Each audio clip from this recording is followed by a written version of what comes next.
Нур телеканалында Нурньюс маалымат программасы сиздер менен мен Айганыш Туратбек кызы. Кесиптештер менен биргеликте күндүн негизги окуяларын тааныштырабыз. Саламатсызбы? Бүгүнкү чыгарылышта. Курал жана ок-дарылар бекитилген жер табылды. Алынган курал жана ок-дарылар кылмыштуу топторго таандык болушу мүмкүн. Айдоочуларды түйшөлткөн жол кыймылы. Жол коопсуздугун көзөмөлдөөчүлөр тыгын жаратпоонун аракетин көрүшсө, айдоочулар токтоого жай жоктугун адаттанышат. Элеттиктер арак сатууга тыюу салууну демилгелеген болчу. Бирок спирттик ичимдиктерди сатууда жаралган жаңжал сотко жетти. Жаңалай айыл өкмөтүндөгү жалгыз мектептин курулушу аяктабай калды. Мындан улам элеттеги 600гө чукул окуучу онлайн форматта билим алышат.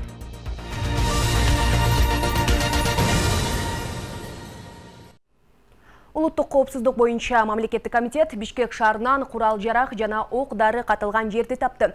Бул тууралуу атайын кызматтан кабарлашты. Маалыматка караганда жашырылган жерден бир даана Ф1 жарылуучу зат, ошондой эле 7,62 мм калибрдеги ок-дарылар жана ПМ маркасындагы номерлери өчүрүлгөн тапанча алынды. Алдын ала маалымат боюнча алынган курал жана ок-дарылар кылмыштуу топторго таандык болушу мүмкүн. Ушул тапта курал-жарак катылган жерди уюштурган адамдарды аныктоо боюнча иш-чаралар жүргүзүлүп жатат. Чүйдө жер тилкесин алып берем деп бир нече кишини алдаган 60 жаштагы аял кармалды. Бишкек шаарынын тургуну Сокулук ички иштер бөлүмүнө кайрылып, 2019-жылы чала тааныштары Новопавловка айылынан жер тилкесин алып берем деп кымбат маркадагы унаасын алып из жашырып кеткенин билдирген. Аталган факт жазык кодексинин алдамчылык беренеси менен каттоого алынган. Ыкчам тергөө иштеринин натыйжасында шектүү кармалып, убактылуу кармоо жайына киргизилген. Учурда анын алдамчылыкка байланыштуу дагы башка кылмыштарга тийиштиги текшерилип жатат. Үстүнөн 3 арыз түштү. Шектүүгө былтыр дагы 10 арыз түшүп кармалган болчу. Чогултулган материалдар сотко жөнөтүлгөн деп айтылат маалыматта. Милиция жабыркагандарды 0708 14 88 70 жана 0508 27 88 66 номерлерине байланышууну суранды. Сотко чейинки өндүрүш иштери уланууда. Ош шаарындагы тергөө изоляторунда кармалып турган аялдардын укуктары жаза аткаруу кызматкерлери тарабынан бузулуп жатканы аныкталды. Бул тууралуу кыйноолордун алдын алуу боюнча улуттук борбордун Оштогу өкүлчүлүгү кабарлады. Аталган борбордун бир нече өкүлү Ош шаарындагы номер 5-тергөө абагында болушкан.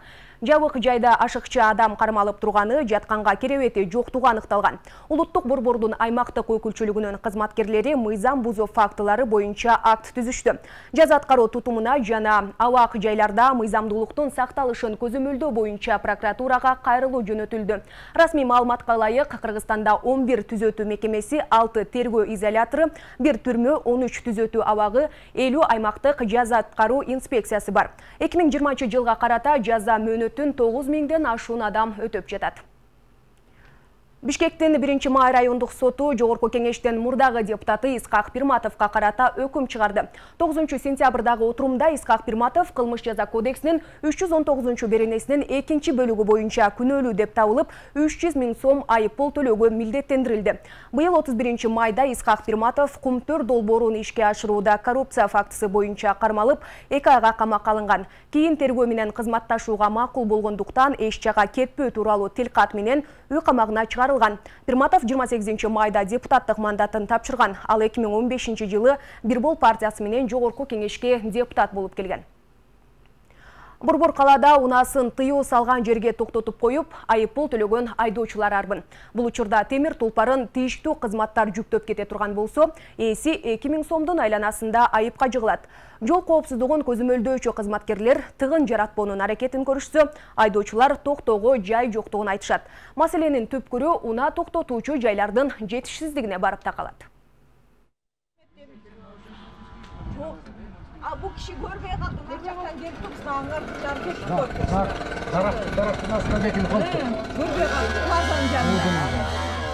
Yine minimalli kaç olur ki şu Mehmet böyle? Kaç olur? 1750 olur. Күн сайын Портал Групп ишканасынын унаа токтотуучу жайына 50дөн кем эмес автокөлүк эвакуацияланат. Айдоочулардын баары башка токтотуучу жай жоктугун, жол белгисинин ачык коюлбагандыгын жана бул үчүн төлөнгөн каражаттын оор келгендигин айтышат. Сум жактан бияка жүктөп кетип машинадан. Чыксак машина жок, анан бияка келдик. Ошо знак деле жок болчу, аякта стоянка запрещен дегенчи. Баап бияка алып келип коюптур. Парковка болбогон үчүн койдук да биз делечи. Закон бардыгына тиешелүү экен, эми келип азыр машинаны оформить этип, чыгарып кетебиз. Канча сом төлөдүңүз? Пока билек, азыр оформить этип жатат го. 1,5 же 2 миң болуш керек. Ал эми аталган ишкана КМШ өлкөлөрүндөгү эң аз төлөм бизде экендигин билдирүүдө. Алардын айтымында эң көп эреже бузуулар калаанын ортосунда жайгашкан базарлардын айланасында катталат. Бишкек шаар боюнча негизи 15 эвакуатор иштейт, ошонун калгандары запаста турат, шаар ичинде иштегени 9 портал иштейт. Именно ошо Сум, Ош базар, жана Калмидин базар, Орто Сай базарларга негизи ошоктарга эле коюлган бул знактар. Именно ошо подзнак иштейт, пешеходный жана школдордун астында кичинекей балдарды сүзүп кеткенден машиналар болуп койгондо кичинекей балдар чыгып баратканда көрүп алат да. Любой эле мамлекетте, бул Алматада, Москвада, любой Европа, өнүккөн мамлекеттерде эвакуаторлор иштеп атат. Бирок алардын баасы төмөн өйдө.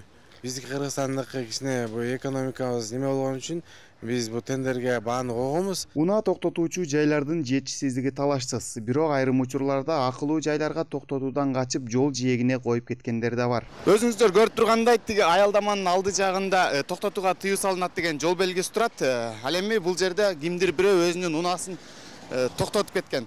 Көп учурда айдоочулардан токтотуучу жай жок болгондуктан айласынан коебуз деген гана жүйөлөрдү угабыз. Бирок бул жерде атайын акылуу автоунаа токтотуучу жай бар.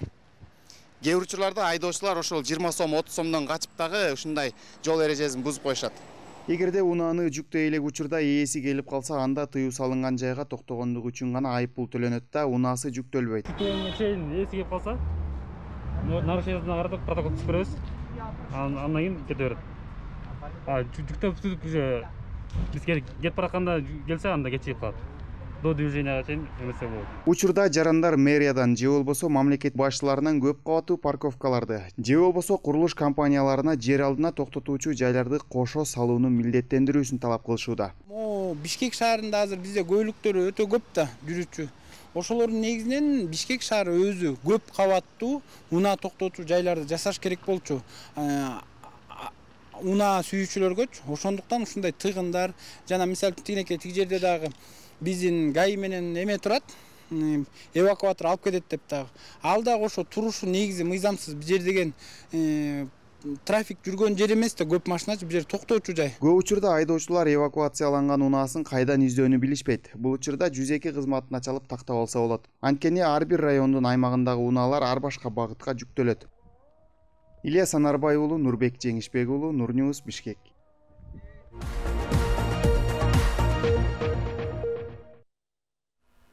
Кыргызстандын Оганстандагы атайы жана ыйгарым укуктуу элчиси Мирослав Ниязов берген арызына ылайык кызматынан бошотулду. Тиешелүү жарлыкка президент Садыр Жапаров кол койгонун 9-сентябрда өлкө башчынын басма сөз кызматы билдирди. Мирослав Ниязов Оганстанга элчи болуп 2019-жылы дайындалган. Ага чейин Тажикстанда элчи болуп иштеген 15-августта Талибан кыймылы Кабулдагы өкмөттү кулатып, өлкөдөгү 20 жылга созулган жарандык согуш аяктаганын жарыялаган. Августтун этегинде АКШ аскерлерин толук чыгарып кетип, 20 жылдык аскердик миссиясы аяктаганын билдирген. Оганстан андагы саясий окуялардан кийин бул өлкөдө жүргөн кыргызстандыктар мекенине алып келинген. Августтун ортосунда Кыргызстандын Оганстандагы элчилиги кадимки тартипте иштеп жатканы кабарланган. Президент Садыр Жапаров Кыргызстандын Венгриядагы элчилигин уюштуруу жөнүндө жарлыкка кол койду. Элчиликти Будапешт шаарында жайгаштыруу менен кыргыз-венгер саясий, соода-экономикалык жана маданий байланыштарын өнүктүрүү боюнча токтом чыгарылды.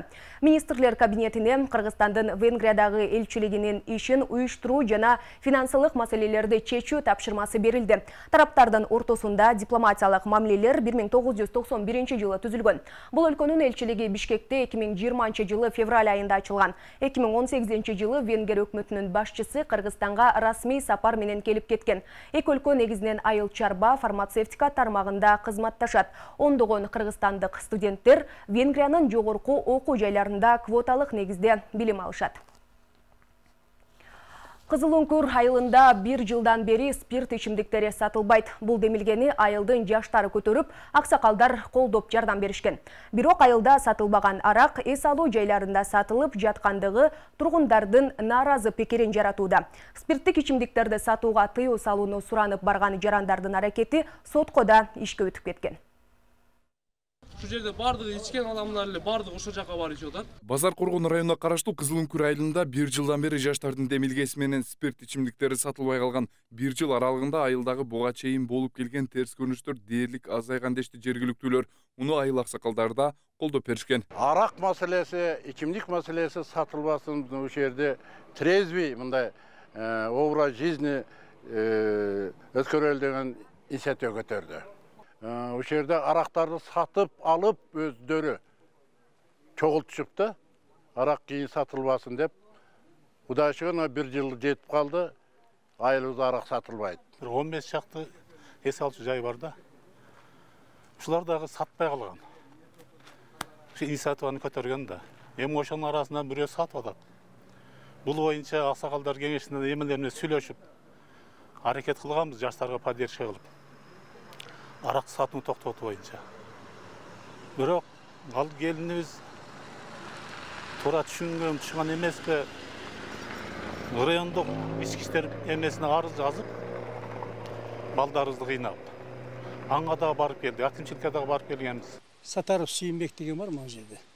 Ал өзү жакшы чоң кызматтарда иштейт экен. Жалал Абадта Гаранада бухгалтер болуп иштейт деп угуп атабыз.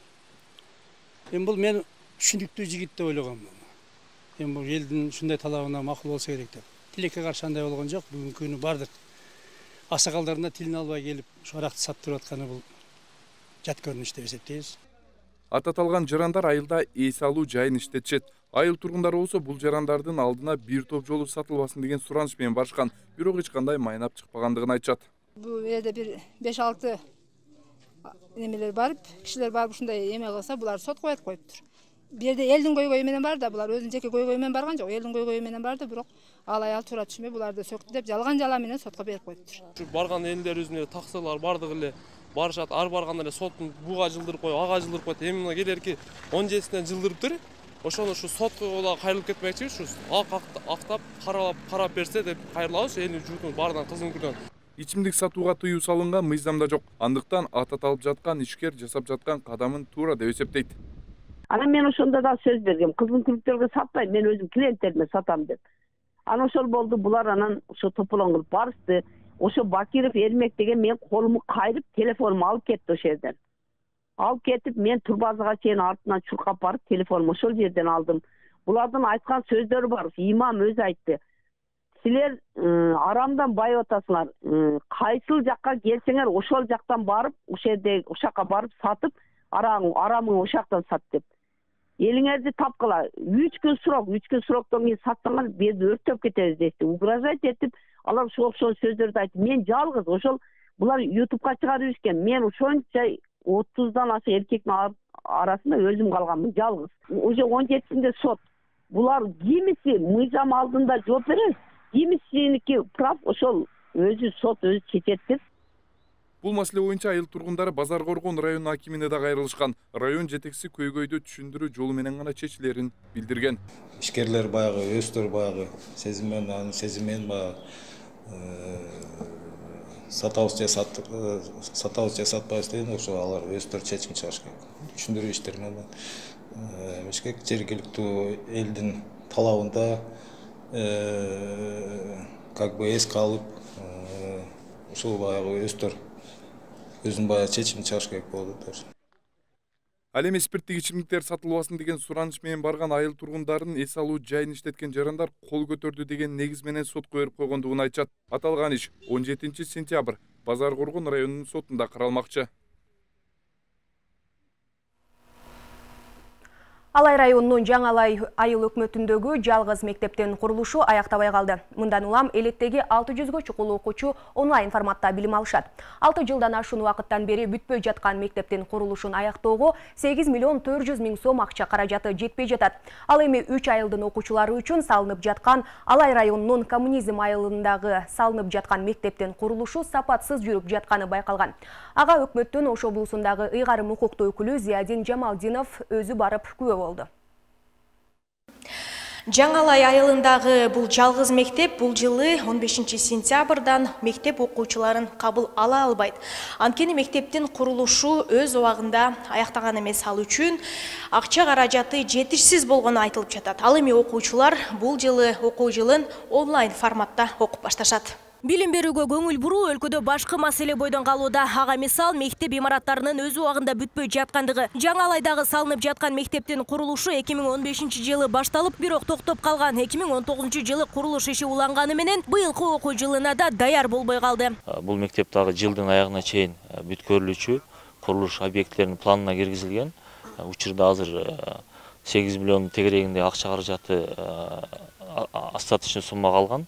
Эгерде ошол акча каражаты чечилген болсо, жылдын аягына чейин пландаштыруу толугу менен бүткөрүлөт. Жаңалайда быйыл 600гө чукул окуучу билим алуусу керек. Ал эми курулуп жаткан мектеп 200дөн ашуун окуучуга ылайыкташтырылган. Мындан улам окуучулар 2 нөөмөт менен бөлүнүп окушаары алдыда пландалып жатат. Ошентсе да 15 сентябрда окуучулар мектеп босогосун аттай албайт. Ал эми имаратты октябрь айында бүткөрүп берүүнү убадалап жатышат.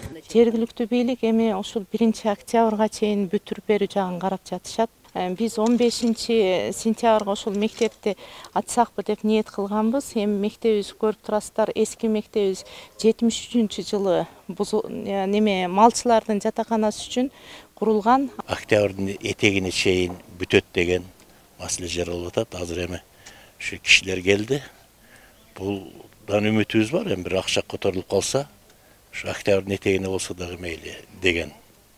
Анан эми мындай шартта биз сөзсүз онлайн режиминде окууга туура келет. Билим уясынын жетишсиздиги Алай районунун Жошолу айыл өкмөтүнүн Коммунизм айылында да бар. Мында жаңы мектептин имараты салынып жатканы менен курулуш ишинин сапатсыз жүрүп жатканы байкалды. Бул боюнча өкмөттүн Ош облусундагы ыйгарым укуктуу өкүлү Зиядин Жамалдинов сынгалды. Жаңыда булар эми азыр очередь жатып сыныптарды койсун.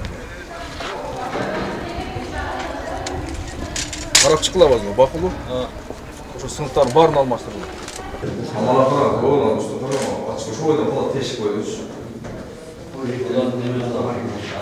Коммунизм айылында курулуп жаткан мектеп 250 окуучуга ылайыкташтырылган. Бул мектепте 3 айылдын окуучулары билим алуу үчүн келет. Алардын жалпы саны 220 окуучуну түзөт. Ал эми мектептин ички бөлүгүн 15 сентябрда бүткөрүп берүүнү убадалап жатышат. Калган бөлүгү ушул жылдын кыш мезгилине чейин аяктаары айтылып жатат. Мурунку мектеп ушунун ордунда болчу, аварийный состоянияда болгон. 1948 жылы ашар жолу менен курулган коммунизм баштооч мектеби болгон эле. 2011 жылы МЧСтин заключениясы менен аварийный деп чыгып, мектептин корпусу жараксыз болуп табылгандагы 2020 жылы мына мектеп башталды. Азыр бүгүнкү губернаторубуз келип өзүнүн замечательно айтты. Ал окуу корпусун тапшырса, биз пайдалаш тараптан биз аны оңдоп турабыз. Бул объекттин сметалык баасы 68 миллион. Куруп аткан компаниянын ЖЧК Сапат Нур деген ишкана куруп атат азыр. Ушу бүгүнкү күндө аракетте ушу окуу корпусун окуу жылында 15 сентябрга тапшырабыз аракетте жүрүп атат азыр. Өкмөттүн Ош облусундагы ыйгарым укуктуу өкүлү бүгүнкү Алай районунун тургундары менен жолугушуусунда да билим берүү сапатына кайрылды. Анда окуучулардын жеткиликтүү билим алуусу үчүн аракеттер көрүлүүсү керек экенин белгиледи. Бирок быйылкы жылы бериле турган мектептер 13 жаңы курулуп, окуу жылына бериле турган мектептин область боюнча 13 мектеп курулуп берилет. Бирок андан курулуп жаткан мектептердин саны дагы бүгүнкү өтө көп. Анан курулбай, башталбай турган авариялык мектептерибиз дагы Ош областы боюнча бар. Биз булардын үстүнөн дагы иш жүргүзөбүз деген ойду айткым келет. 11-класста бүткөндөн кийин жана ОРТнын жыйынтыгы боюнча Ош областы аябай артта калдык да. Ошондуктан мен директорлорго Muğallimlerge, ağaylarga, ejeklerge kayırıp edetler. Kelgiler, biz daha özümüzdün tarbiyabızды, özümüzdün bilimimizdi, жаштарга, келечектерге аябай. Ош облысы боюнча жалпы 547 мектеп бар, анын ичинен 66 мектеп авариялык абалда турат. Ал эми быйылкы жылы 13 мектеп жаңыдан курулуп пайдаланууга берилет.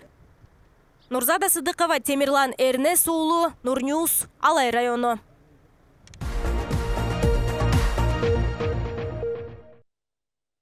Президент Садыр Жапаров бүгін 9 сентябрда қырғыз профессоры, ақын қырғыз жазмасының негіз салуучусу мамлекеттик чыгаан ишмер Касым Тыныстановтун туулуп өскөн Ысык-Көл облусунун Чырпыкты айылында орнотулган эстелигине гүл койду. Президенттик администрация быйыл Кыргызстандын белгилүү чыгаан инсандары Касым Тыныстанов, Жусуп Абдрахманов, Кусейин Карасаевдин 120 жылдыгынын урматына маарекелик иш-чаралар республикалык деңгээлде өтүп жаткандыгын эске салды. Ушул эле жерде Жапаров жергиликтүү тургундар, алардын арасында Касым Тыныстановтун туугандары жана чөбөрөсү менен барлашты деп айтылган таратылган маалыматта. Маалымат кызматы айыл аксакалдары жүргүзүп жаткан мамлекеттик саякатка колдоосун айтып, Жапаровка мамлекеттик программаларды жана реформаларды ишке ашырууда ийгилик каалады деп билдирди. Жааматтык коопсуздук келишими уюмунун Кыргызстандагы аскердик машыгуусу аяктады. Иш-чара Афганистанда курчуган кырдаалга байланыштуу Кыргызстанда жана Тажикстанда өткөрүлүп жатат. Жааматтык коопсуздук келишими уюмуна Армения, Беларусь, Казакстан, Кыргызстан, Орусия жана Тажикстан кирет. Борбор Азия өлкөлөрү Афганистандагы кырдаалга тынчсызданып, качкындардын агымынан чочулап турат. 6 сентябрда Кыргызстандын коргоо министринин орун басары Нурлан Кирешеев Тажикстандын аскерлери машыгууга катышпай турган билдирген. Тажик тарап болсо рубеж 2021 машыгуусу өтүп жаткан күндөрү Тажикстанда аскерлердин катышуусунда бир катар иш-чаралар пландалганын, эгемендиктин 30 жылдыгына карата ири шаарларда парад өтөрүн кабарлаган. Кирешеев болсо Кыргызстандык аскерлер жакын арада Тажикстанда өтө турган кезектеги машыгууга бара турганын кошумчалаган.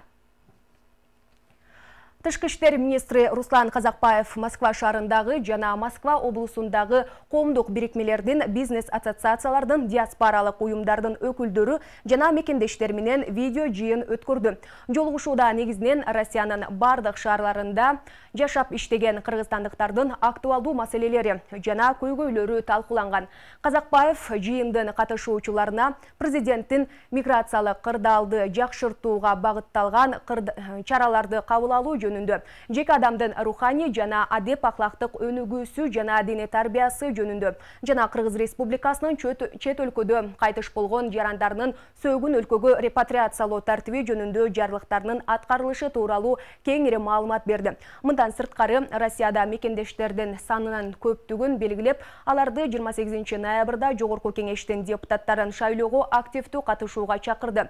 Ошондой эле эмгек мигранттарынын үй-бүлө мүчөлөрүн медициналык камсыздандыруу боюнча иштер ЭАЭПтин алкагында 2 жана көп тараптуу форматта улана турганын белгилеген. Мекендештердин кайрылуулары министр Руслан Казакбаев тарабынан көзөмөлгө алынганы кошумчаланды. Бүгүн Ош шаарында комуз күнү белгиленди. Ага карата Борбордук аянтта майрамдык иш-чара уюштурулуп, Кыргыздын көйнөрбөс аспабы болгон комуз даңазаланды. Иш-чарага каладагы белгилүү комузчулар топтору жана музыкалык мектептерден келген жаш комузчулар катышып, комуз күйлөрүн жаңыртты. 3 кылдуу аспап Кыргыз тарыхынын туу чокусу болгон Манас эпосунда да бар. Комуз күнү шаар боюнча өзгөчө белгиленүүдө. Салтанатка айланып калган майрамга карата шаардагы сейил бактарда, скверде боз үйлөр тигилип, комуз үнү жаңырды. Негизги максат нукура байлыгыбыз комузду даңазалоо менен келечек муунду патриоттуулукка, мекенчиликке тарбиялоо. Белгилей кетсек, комуз күнү 2019 жылы коомду консолидациялоо боюнча элдин биримдигин бекемдөө, этностук коомчулуктардын маданияттар аралык диалогун кеңейтүү үчүн белгилене баштаган. Улут катары тааныткан биздин руханий дөөлөтүбүз жана байлыгыбыз болгон комузду даңазалоо аркылуу жарандарыбыздын эң негизгиси келечек муундун мамлекетке ак ниет кызмат кылуусуна же болбосо мекенчиликке, адеп аклактуулукка үндөө болуп эсептелинет. Ош шаар мэриясы тарабынан түзүлгөн иш-чаралардын планына ылайык бүгүн бардык Ош шаарындагы парктарда, скверлерде, ошондой эле коомдук транспорттарда комуз күйлөр угулат. Урматтуу телекөрүүчү, сиз Нур Ньюс маалымат программасын көрдүңүз, ал үчүн сизге ыраазычылык. Эгерде эфирди толук көргөнгө жетишпей калсаңыз, бизди интернет баракчаларыбыздан оңой эле таба аласыз. Даректер экранда көрсөтүлгөн. Ал эми өлкөдөгү ооруну алдын алуу үчүн үйдөн чыгарда сөзсүз түрдө бет кап тагууну унутпаңыз. Мен сиздер менен коштошом. Кайрадан эфир аркылуу көрүшкөнчө сак саламатта калыңыз.